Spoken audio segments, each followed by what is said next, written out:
Anybody know what our body uses for energy? I heard glucose. Anything else? Yep, glucose. Okay. So like, how does our body, when we go and pick something up, like what's going on in there? Anybody, any kind of ideas?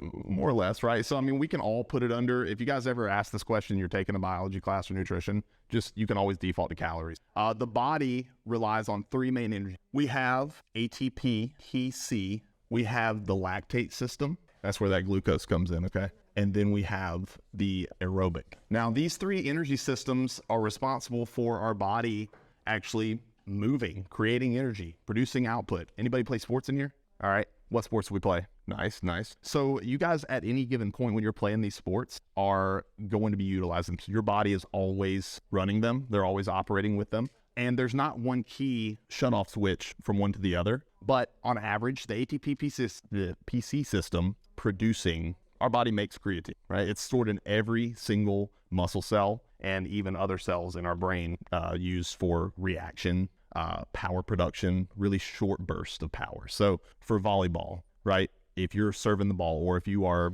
coming up to reject it and spike it back on the other side or whatever, those quick bursts from anywhere from 3 to 8 to 10 seconds, your body's using. Now, the downside of this natural creatine, we call it phosphocreatine, is the fact that it only does give you 2 to 10 seconds. As soon as our body expels that creatine phosphate for quick bursts, it takes about 60 seconds to regenerate its own. So what if we could take those stores, essentially what taking creatine on a regular basis does? And I explain it like this because when we realize what creatine's actually doing to your cells, it's really just filling them up more. So we get anywhere from 12 to 20 seconds. It doesn't build muscle. It's not a steroid.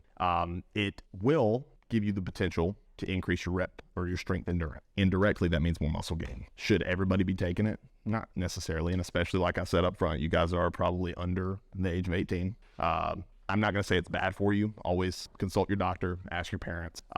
Largely, the benefit is received through energy production, okay? The lactate system, we're using our favorite, or my favorite at least. Anybody ever heard carbs are bad? I'm kind of show of hands. Keyed up, but yeah? Are you keyed up, bro? No, it's not for you. No, me either. Anybody have any idea why carbs are bad? Perfect. Yeah, that's exactly right. Carbs are not bad. Carbs are our main source of energy, right? And especially our brain runs on glucose. And so any carbohydrate you eat, whether it's deemed healthy, right, or quote unquote unhealthy, it's all getting converted to glucose at some point and used for energy. With carbs, storing something called glycogen, and that is our muscles. Carbohydrate, really, it's sugar, okay? That's gonna last us anywhere from, I would say 20 to 40 seconds of energy. And then aerobic, anybody know what aerobic means? Want to take a stab at it? If anybody ever said, I'm gonna go do aerobics, you know what they're talking about? No? Aerobic just means with oxygen, right? So if you're a marathon runner, you're heavily reliant on oxygen, right? Because it's a very long duration activity. Your body doesn't have any more energy in it. So aerobic is now all of these work together at any given point, but taking a supplement such as creatine will really give you the edge early on in a competition.